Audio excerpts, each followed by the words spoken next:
All right, championship weekend on First and Pod. So we're going to bring our championship A game. Andrew Fillipponi, Patrick Peterson, Spencer Ray is producing. We have previewed every single game on the NFL schedule, and we'll continue to do that for these final three games, the two on Sunday, and then 2 weeks from now in New Orleans when they get ready for Super Bowl 59. We'll find out from these four combatants who makes it there. Pat, let's go with the big one. Bills and Chiefs to start here. Buffalo trying to get to the Super Bowl for the first time since the Jim Kelly days in 1992. The Chiefs trying to become the first team that won back-to-back Super Bowls to even make it to a third straight Super Bowl. So what do you think happens here?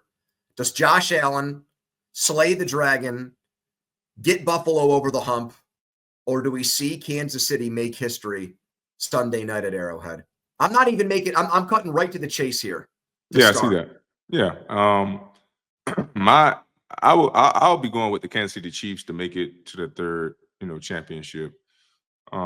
Just because they're proven. They've been in this position before, played the Buffalo Bills before.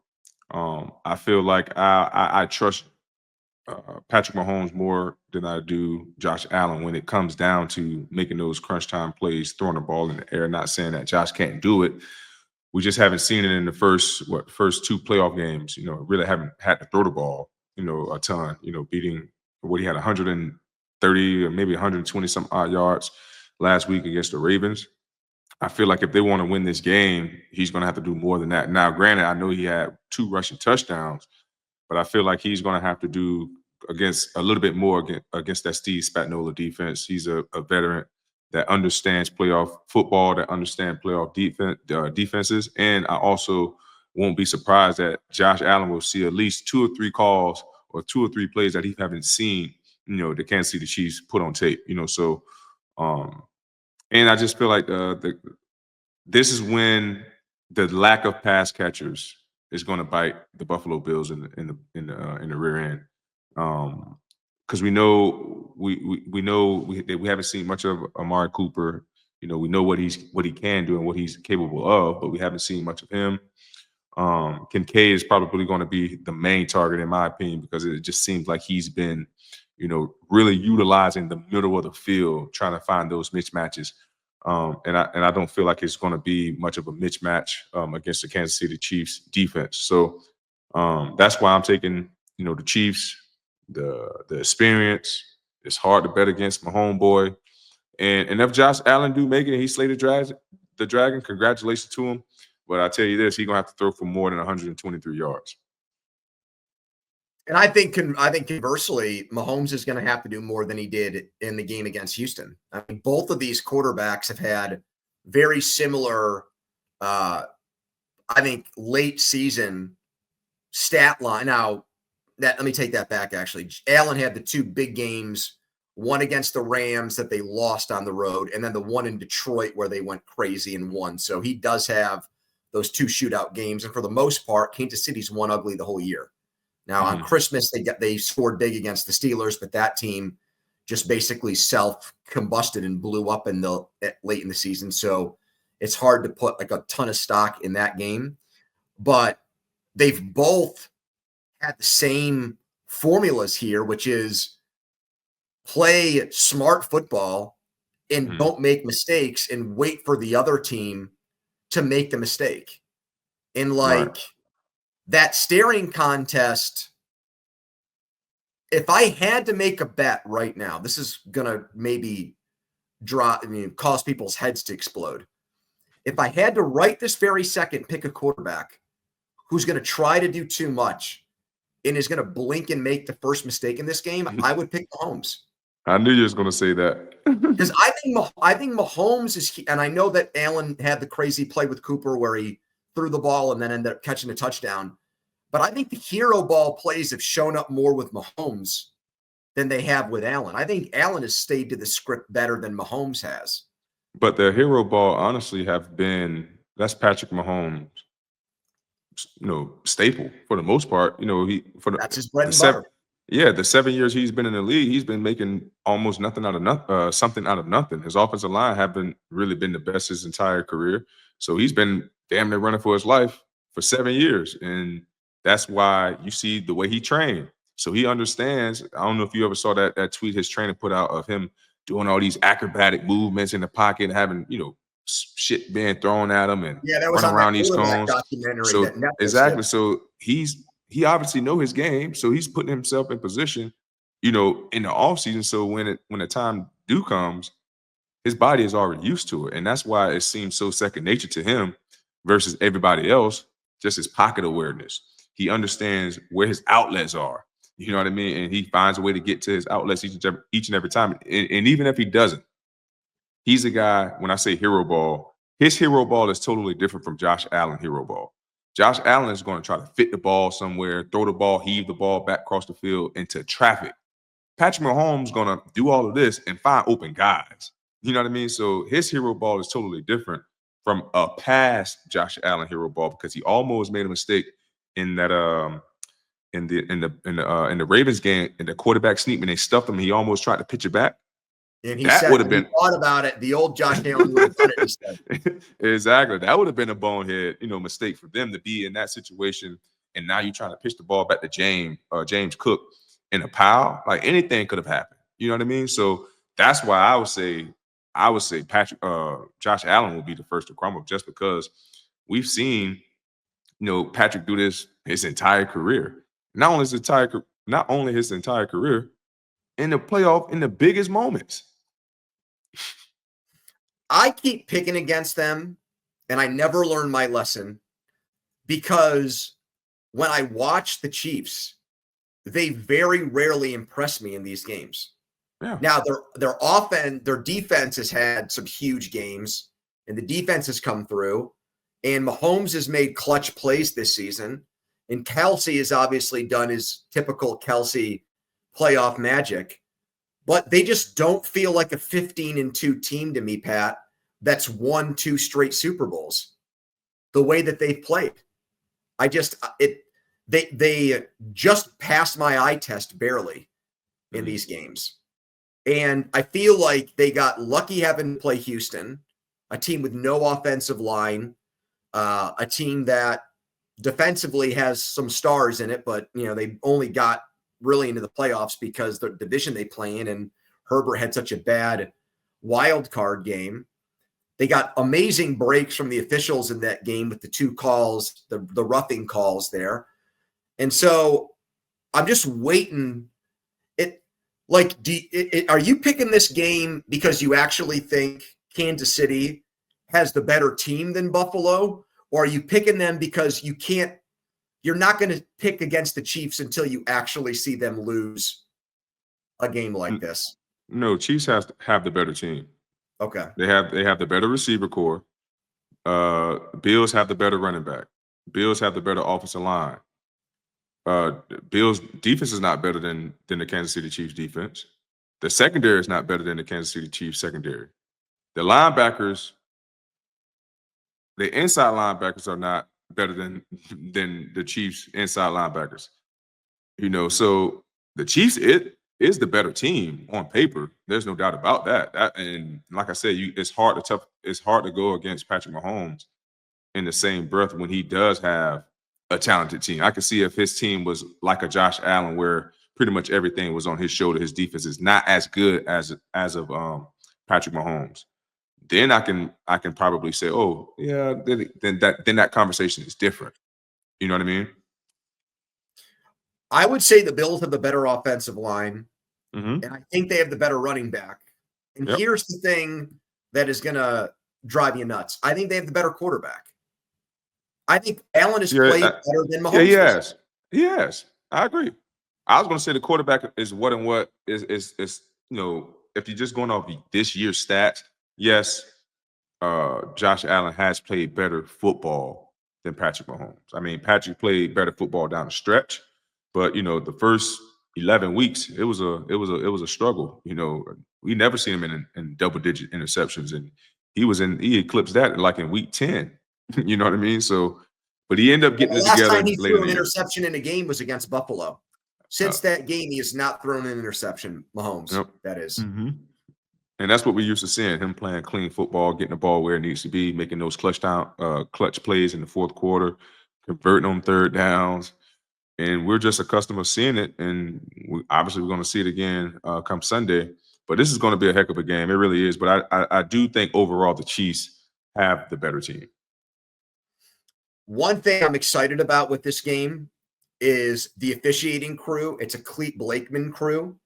And all time, Mahomes has lost more games with Clete Blakeman as the official than any officiating crew in all of the NFL. So wow. The world is watching and hoping that Clete does what Clete does, and that's call it down the middle and not give Kansas City the benefit of the doubt. In fact, I do think that there's been so much buzz about how Mahomes gets these 50-50 calls, Pat. I would not be surprised if they swallow the whistle a little bit more on him in this game. The thing that hurts Mahomes more than anything else, I think, in a game like this and for the rest of these playoffs, is now these refs have seen that flop play a million times. You know the one I'm talking about on the sideline where he tried to buy that call? Yeah. And I think that's going to be a point of emphasis in that for them the last two games. Like, he's trying to buy calls. Because he knows he can get them. Yeah, but I think that's I think refs hate that. Yeah. I know quarterbacks are protected, and when in doubt, you err on the side of protecting the quarterback.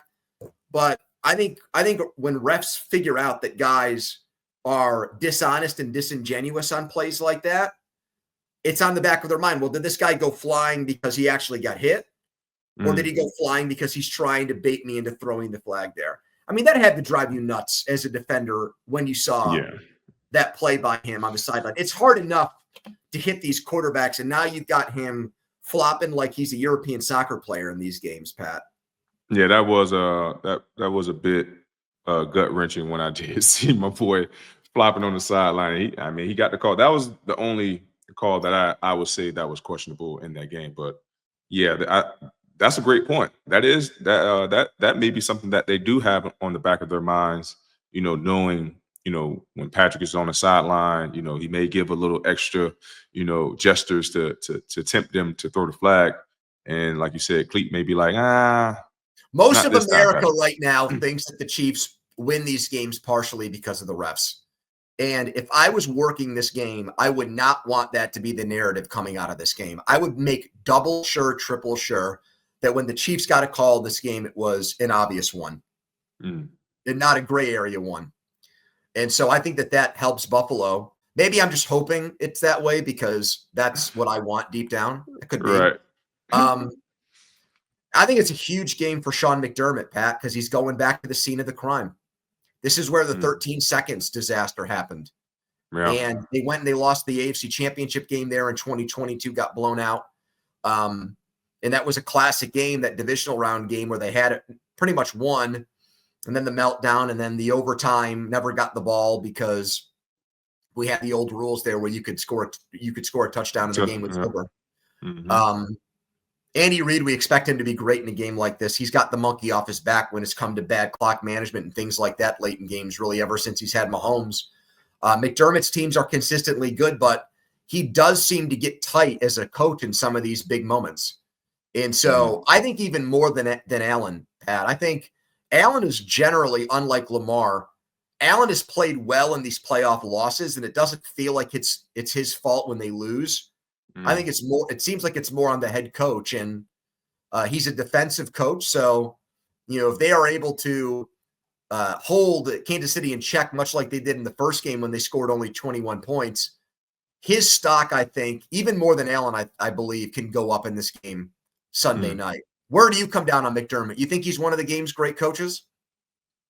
He has to win. He's gonna have to win one. I believe that's how Andy Reid ended up, getting his stripes, because we all know Andy Reid was a great coach. Been to 3 straight NFC championships, but he could never get over the hump. Sure. You know what I mean? So it's kind of, and he come from that Andy Reid tree for the most part. You know what I mean? So I think I agree with you 100%. This is a big game for him to finally, get that monkey off his back, going back, like you said, to the scene of the crime.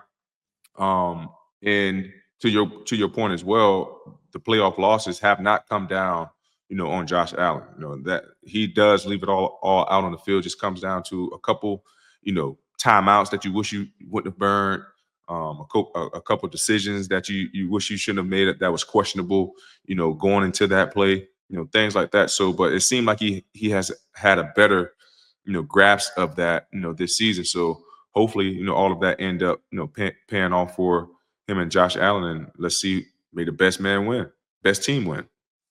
How does Spencer raises a good question and a good point? How does Buffalo make sure that Gronk does not terrorize them in this game? When they played earlier in the season, he had 2 catches for 8 yards. Mm-hmm. You mean Travis? Travis Kelce, yes.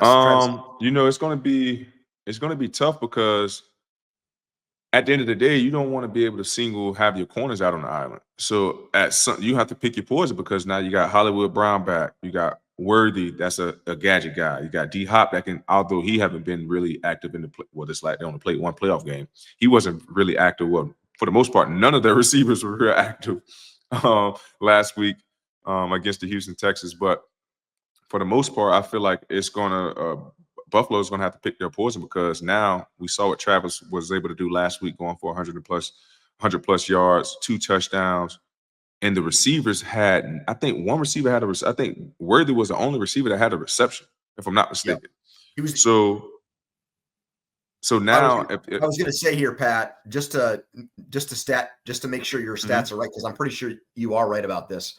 The Worthy had 5 catches for 45 yards. Noah Gray had 3 catches. Hunt had a catch, and that was it. 4 guys caught footballs. Kelce had 7 for 117. No one else had more than 45 yards. So now you see in that game, and now you may want to attract all your attention to Travis Kelce. And next thing you know, that's what I'm doing. But hell, you got Hollywood Brown. Like the Buffalo corners are not. I mean, they're solid, but they don't have the speed to keep to stay with Hollywood Brown and Worthy one-on-one. If they're trying to double, because if you're going to double Travis Kelce, that means you're taking a safety out of coverage. So therefore, that means it's going to be who's the guy that would double him? They put their nickel corner on him with a safety over the top, or how would you do that, Pat? I wouldn't put a linebacker on him, because he's just going to manipulate him all day. Now you wasting the guy up top, because when you're doubling someone, Travis understand if he's getting doubled by a linebacker, 9 times out of 10 he's going to be low trail. The linebacker is not as agile as a tight as a cornerback or a receiver, so he manipulate those guys all the time, and then you got the double coverage 10 yards over him.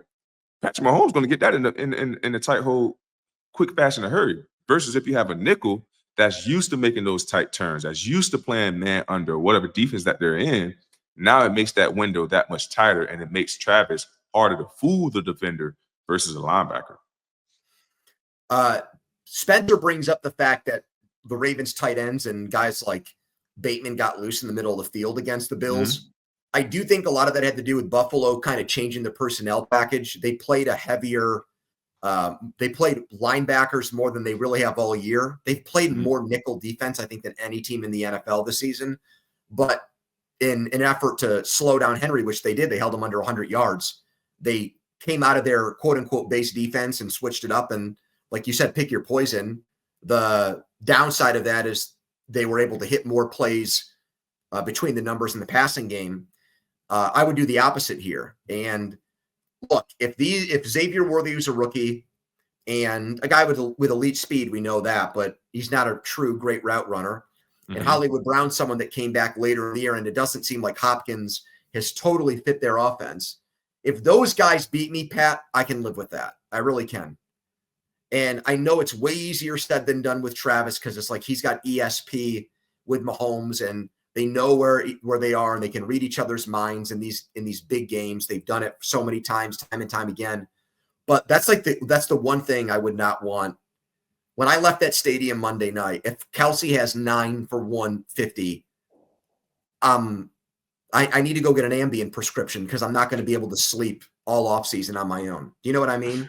Right. And obviously, like, because we talked about this on the show all year. Kelce did not have a great season.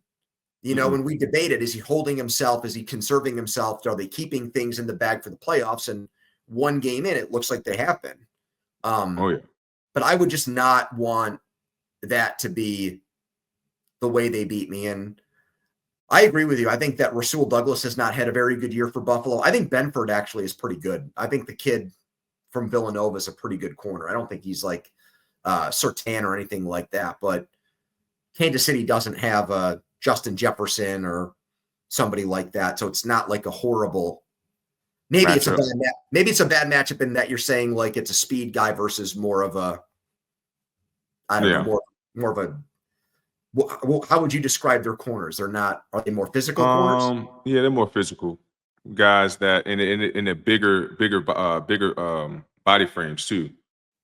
So, if they're able to get their hands on those little receivers, then they're able to, probably slow them down a little bit and let, Greg and Vaughn, and Oliver have an opportunity to tee off on Patrick in the pocket. So, that's how I would describe their cornerbacks. More of a physical, in your face type cornerback, and also they do a good job of pattern reading, as far as the routes combinations that teams want to throw on them, because there are a base quarters teams too, if I'm not mistaken.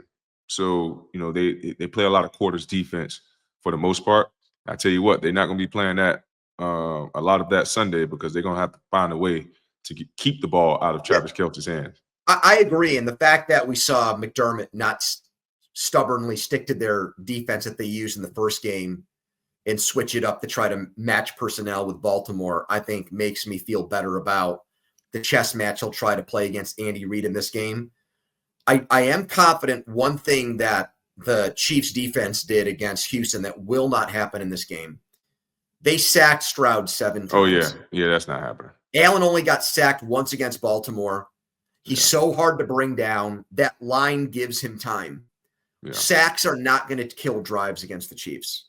Nope. They'll stay on schedule much better in this game than Houston did last week. And Houston was still able to hit plays with Collins and Schultz and stuff downfield and whatnot in the game. So I feel like Buffalo is going to score points, and it'll be interesting, the reaction to the game. And Spence just asked, better game, Ed Oliver or Chris Jones? Chris Jones. I would say Chris Jones, because I feel like Jones, first of all, I think he's the best player at that position in the NFL. And he can impact the game in so many different ways. I was just going to say that. Pressures, batting balls down at the line of scrimmage, helping out against the run. I mean, TFLs, sacking the quarterback. You know what I mean? Yeah, he just impacted the game in so many different ways. It's not even close. Reason why he's one of the 5 highest paid defensive players in the entire league. The last point I was going to make is it'll be interesting if the Chiefs lose, what the reaction to that will be, without knowing what the game looks like, Pat. Because on one hand, you'll say they had this opportunity in front of them and a chance to do something that no other team has done. But at the same time, it'll be like, how do you criticize a team that's won 2 Super Bowls and, finally ran out of gas? You don't. You know what I'm saying? Yeah, you don't. We just enjoyed, probably the greatest run that most people probably had the opportunity to witness, so. You got to enjoy greatness while you can. It's the England era, though. We just saw. Yeah, I know. I'm just saying, like a lot of most people haven't seen that era, though. It's a lot of people that still wasn't a part of like when it first started to go down in 2001. You know what I mean? True. You think about it. I got to think about that now. I'm almost 40. All right. So that's Chiefs and Bills for you. Pat's picking the Chiefs to get to 3 in a row, and I'm picking the Bills to not shock the world, because the odds makers actually think that the Bills are a better team because they're only 1.5 point underdog, Pat. They're saying if this game was played on a neutral field, the Bills would be favored against the Chiefs. So, but I guess we'll never know. We've seen that movie before with the Super Bowl last year and with the AFC Championship game last year. Kansas City was an underdog in both of those games. All right, did the NFC Championship game. No. Commanders and Eagles. Will Jayden Daniels become the first rookie quarterback to make it to the Super Bowl? Man, no. No. No, You're I going just against think your LSU brethren. I am, man. I mean, I would love for them to upset, the Philadelphia Eagles, but I just think they're not stout enough, in my opinion. Maybe they stack the box and they feel like their corners will be able to hold up against AJ Brown and Devontae Smith, because they may not trust Hurts can throw the ball all over the yard and really complete passes on a consistent basis. So Do you think that's he another can? team. Mm, he's shown it. He has shown it. I think he's the type of quarterback that has to get into a rhythm. Like, far as if the game is going a certain way, like, he's the type of guy that needs to be in a rhythm. And and if that's not the game plan to go out there and throw the ball, it's going to be hard for him to get in the rhythm, and it's going to be hard for the team to move the ball down the field in the passing game. Like, you can just tell, when I'm just watching him, he's a quarterback that has to get in the flow of the game as far as passing. So, like, when you start to see Jalen making those 25-yard, passes down the field early, now you know that they're trying to attack something. This may be one of those days that Jalen have to win the game for us. Or this may be one of those days that we're calling upon him to throw the ball 25 plus times. You know what I mean? So I think he can do it because he has shown it. But again, Nick Sirianni and Kellen going to have to do a better job of getting him in the flow of the game early on in the game. Like, we know that they're going to run the football, but you never know what's going to be called upon, because if he's not in the flow of the game early, we saw how he was, throwing the ball last week, looked very flustered in the pocket. Took To that me, safety. yeah, took a safety. Just wasn't a real clean day for Jalen Hurts playing the quarterback position. So it's going to be real interesting to see how the Philadelphians come out and try to attack the Washington Commanders. I'm going to assume that they're going to lean on Saquon Barkley. But if the Washington Commanders are coming to prepare for the fight and they stop that, now what are you going to do as the Philadelphia Eagles? Yeah, we know what you got as pass catchers, but can your pass thrower get the ball to them? And I feel like that's going to be the biggest answer. I mean, biggest question. This is such an oddity, because right now Jayden Daniels is playing the quarterback position better than anybody in the playoffs, Mahomes and Allen included. Mm-hmm. He's been almost perfect in these first two games. He's been incredible. He's third down conversions, fourth down plays, fourth quarter drives, you name it, he's done everything. And yet the Eagles are a pretty big favorite, and most people think they're going to win the game, even though Daniels is on another planet right now. And everything you said about Hurts is accurate. He doesn't look right. He isn't healthy. I mean, let me put it this way. It's definitely a possibility. It's on the board that you and I come on the air and tape our Sunday night podcast, and we say one of two things. Jayden Daniels is him. He's that dude. Or Jalen Hurts wasn't healthy, and because they were playing with a quarterback that was, at 50% or whatever, they couldn't win. Like, those two things are plausible, Pat. I mean, same thing you and I said before the Lions game. We both picked Detroit to beat Washington, but we said it's kind of outrageous that they're a 10-point underdog in this game, given how good Daniels is and how bad Detroit's defense has been at times. They weren't against Minnesota that last week of the season, but they were at times late in the year because of all their injuries. And he cooked them. He did. Like, obviously, there's a big difference now between Detroit's defense and Philly's defense. And night and day difference. Yeah, this game gets back to me, this is going to decide the argument. What would you rather have? Would you rather have the quarterback, or would you rather have the 53-man roster? Because Philadelphia's 53-man roster runs laps around Everybody, a lot of people.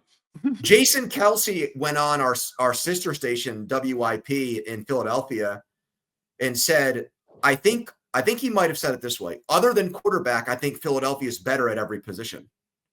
He got a valid point. And he's probably right. He got a valid point. But that's a hell of a position for Washington to be better at right now.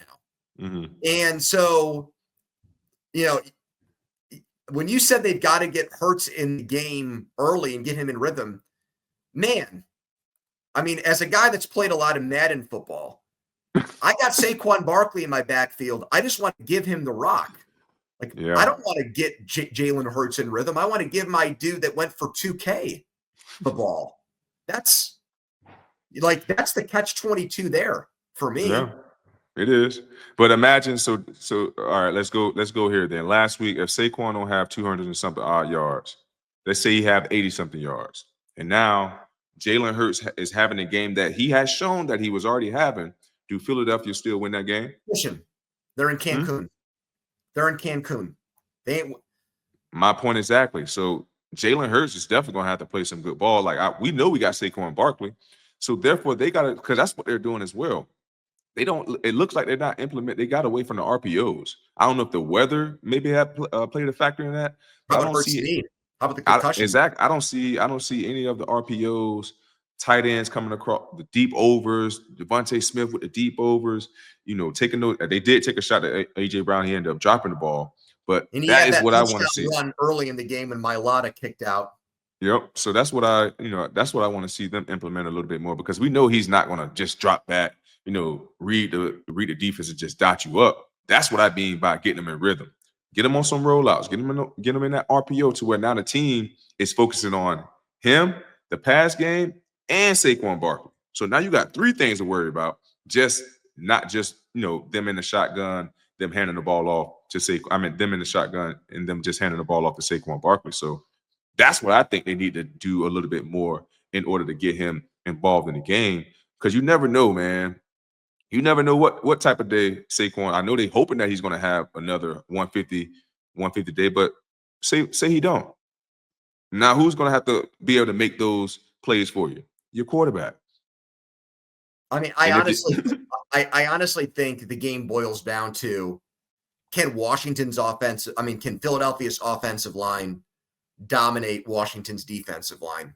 And if they do, and that creates the running lanes for Barkley to have the kind of game you're talking about, I think they'll probably win.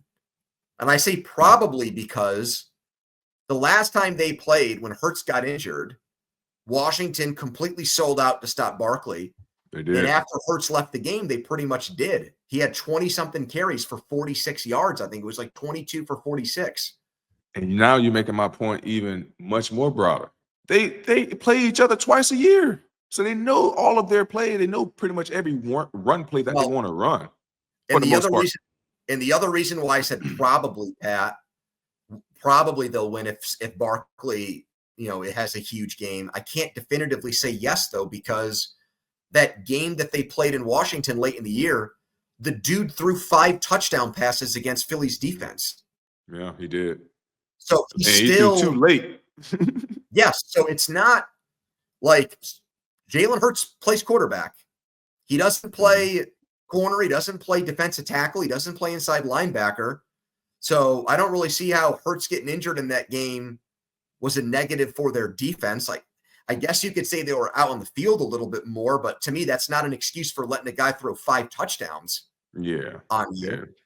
Still got to defend that paint. And can I tell you what I think is a big deal? The guard for Washington had his knee rolled up on in the Detroit game. Cosme is his name. He's out. So they're going to have a backup now. ACL, I saw, right? Who's going to line up against Jalen Carter. And that's not a good thing. That's not a good thing for them. That is not. But going back to your boy Cliff Kingsbury, they got to come up with ways to make up for the fact that you're going to probably have 2.5 seconds to get rid of the ball on every play. Or there's going to be immediate pressure up the middle, and you got to get to the outside, or you got to roll out and you got to get away from him. Design plays that way right from the jump. Yeah, I'm going to tell you who's going to have a big game too, man. who I believe is going to be the equalizer against Jayden Daniels. Bond, the linebacker, with Zach Bond. Yep. Oh my man, he's been playing some unbelievable football, man, all year, He's a all year defensive long. player of the year finalist, Pat. Yeah, man. So it's going to be intriguing. It's going to be intriguing to see that matchup as well, because we know how good Jayden is slivering through the lines and finding his spots. But that Zach Bond, he's been doing an unbelievable job as far as, spying quarterbacks, running them down, adding himself into the pressures, batting balls down, getting interceptions himself. So that's going to be a real unique chess match right there, the rookie versus the vet. I am picking the Eagles just like you, but there's absolutely ways in which I can see Washington. I can too, man. I wouldn't be surprised, though, to be honest with you. I wouldn't be surprised if Washington did win this game. Then he would be the first rookie quarterback to get there. Purdy was the last to make it to the NFC Championship game. Then he blew out his arm. Joe Flacco, Mark Sanchez, Ben Roethlisberger, and Sean King was the first one to do it when he was with Tampa back in '99. That's a little before your time, Pat. The 1999 Tampa Bay Buccaneers. 1999? Where were you in 1999? I was in Pompano Beach, Florida. How old? 10. No, I was 9. It depends on. Yeah, I was 9. Yeah, I was 9. Were you into football yet at 9 years old? Come on, man. I got kicked off the team because I was too young. I started playing football when I was 6 with the 7 and 8-year-olds. Yeah. So funny story real quick. First game I ever played, I'm 6 years old playing against a 7 and 8 years old, but I'm about the same height because I always was, always had nice size on me. First game I go out there and score 3 touchdowns. The lead officials coming like, man, we saw this team last year. They didn't have a kid like this. Like this guy got to be way too old. Man, they go check my birth certificate because I didn't turn 7 until like July 11th, which the season started like in June or something. So I didn't turn 7 in time in order to play for the Pompano Eagles. So yeah, man, my first game ever playing tackle football, 3 touchdowns and kick. And they thought I was too old. Come to find out I was too young. So they were right, actually. They just had it the other way. Right. That's wild. So you were banned from the league? No, I just couldn't play that year. It wasn't like my dad thought I was able to play because my birthday was like, 2 weeks before the deadline. So he was like, man, we'll be all right. So we signed up everything. We practiced all week. Go to the game, do my thing. And say, so this how we found out the news. After the game, everybody, happy and stuff. So we get to practice on Monday the next day. Coach Eric come over there and holler at me and say, yo, P, man, I got some bad news. I'm like, bad news? You're talking about bad news. It's like, man, the league he breaking it down to me, him and my dad right here. It's like, man, the league say that you're too young, you can't play for us. But it's like, we're gonna allow you to continue to practice with us. I'm like, man, I ain't practice if I'm not playing. So I sat out that year, and then next year is like when my football journey officially began. At 7 years old. Or anything that 6-year-old year? Nah, I never played flag. I want all the contact, man. Physical. Wow, that's something else, dude. You are built different for sure. All right, so that'll do it for us. We're both you're picking the Chiefs. I'm picking the Bills. Yep. We're both picking the Eagles, but I'm weary of what Washington can do. Either way, it should be a heck of a championship weekend. We will be back Sunday night to break it all down. It will show up in your podcast feed on Mondays. You can subscribe, rate, review to First and Pod. It's available on all podcast platforms. Tell your friends to subscribe. Get in on the action with us. We'll be back here too next week, even though there won't be games, going over all the NFL moves that have happened so far in this offseason, including the big coaching changes in places like New York, Dallas, and New England. For Patrick Peterson, I'm Andrew Fillipponi, Spencer Ray producing. This is First and Pod.